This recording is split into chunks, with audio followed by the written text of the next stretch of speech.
Good evening. My name is Leslie Fleming, and this is my assignment for research-based instructional strategies and interventions. High leverage practices and evidence-based practices, when used together, can become powerful tools to improve students' academic, social, and emotional and behavioral outcomes. For high leverage practices to be effective, special education teachers should collaborate with stakeholders to increase student success and what that looks like in a general education classroom. Also, organizing and facilitating effective meetings with stakeholders and families to ensure that the students' needs academically, socially, and behaviorally are being met. Multiple sources should be used to gather information to develop a comprehensive understanding of the student's strengths and weaknesses. Assessments should be designed collaboratively and implemented into instruction effectively. With the data that has been collected from assessments, it can be modified and adjusted to ensure that students' outcomes are improved. To address the social and emotional and behavioral support for students, a learning environment should be established as consistent, organized, and respectful.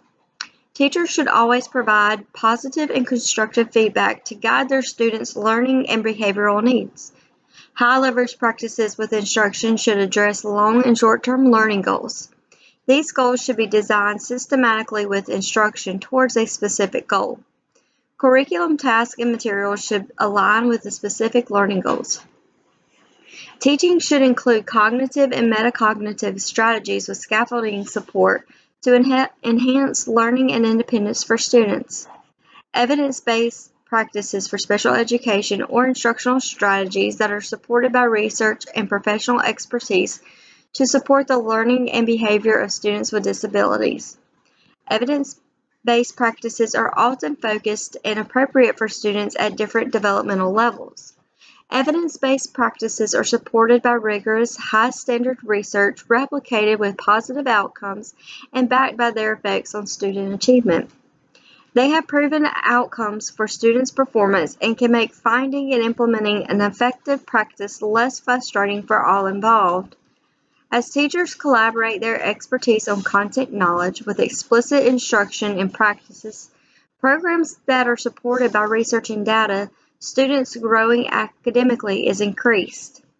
To improve the outcomes of children with autism, educators should implement evidence-based practices and high-leverage practice strategies that have been shown to be effective in teaching appropriate behaviors and skills while decreasing inappropriate behaviors.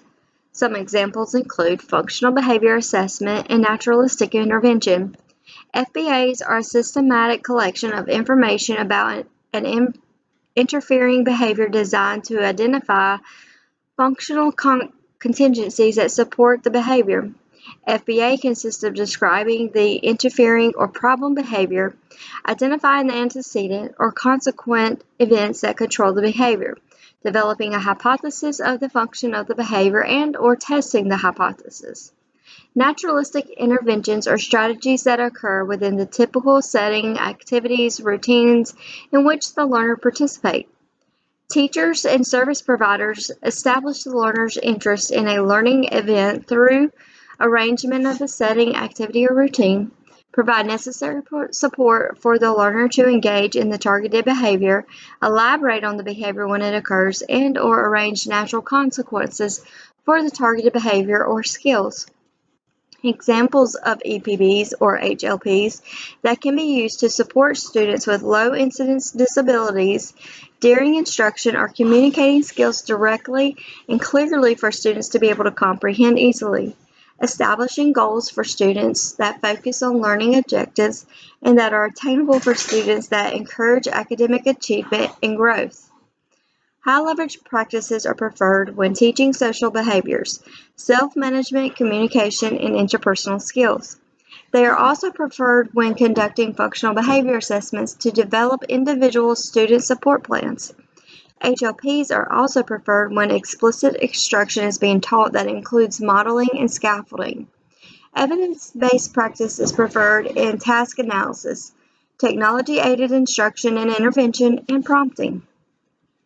Both HLPs and EPBs are practices that have been shown through scientific research to be effective and efficient with students who have autism to support in academic, social, and behavioral growth. Thank you and hope you have a great evening.